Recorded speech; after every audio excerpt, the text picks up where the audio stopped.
chef and naturopathic doctor, yoga instructor. I've heard so many wonderful things about you, and one of the things that Dena is going to do is she is going to tell us about some diet myths and facts. We are going to play a fun little game. We're going to show a statement, and you're going to have to tell us whether it is a myth or fact. The first myth is who out there thinks that coffee helps you lose weight? Factor. I think this was just a recent Dr. Oz show.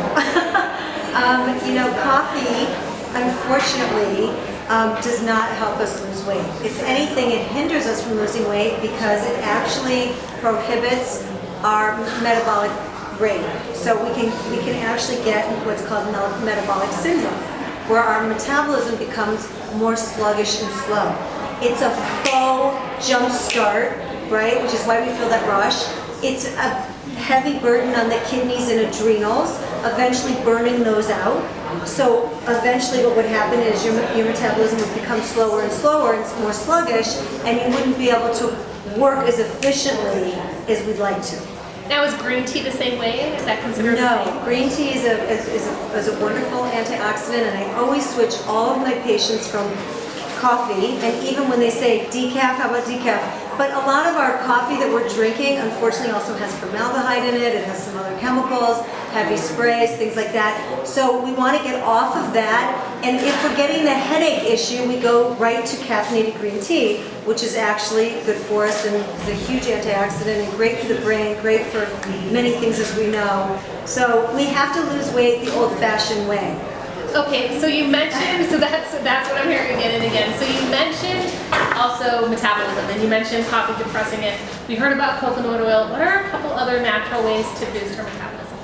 Well, pumping the lymphatic system, so keeping our bodies moving and going, the synovial fluid constantly going, and doing it, like I said, the old-fashioned way, which is the breathing, belly breathing, pumping, speed walking, anything like that where you're really pumping your whole lymphatic system, which is a huge part of our immune system.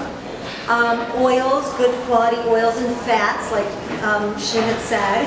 So that's always a great way to speed up your metabolism. And also when people say to me, oh no, I don't want to do, nuts and avocados and it's too fattening, all those things are the good fats that we actually need. The other thing is good quality carbohydrates. Speaking of, we have time for one more quick myth or fact. Tell us, does pasta make you fat? Well, everybody's as unique as their fingerprint. It's not one size fits all.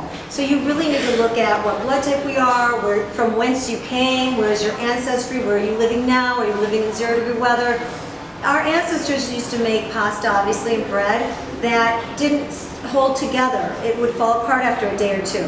So scientists found gluten. Gluten's only been around for the past 40, 50 years, and it's the glutinous structure of the wheat plant that glues everything together. And it's wreaking havoc, basically, in our society with gunking up the gut, the sinuses, our joints, causing all sorts of, a myriad of issues, including weight gain.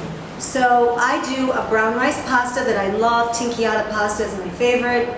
And that's the good carbohydrates that our body actually can use and helps us to actually lose weight and not gain weight. So I'm not blaming all pastas. I mean, there's certain people who come from Italy, and in Italy they eat a different type of pasta than what we're eating, and which Andrew Weil speaks about quite often.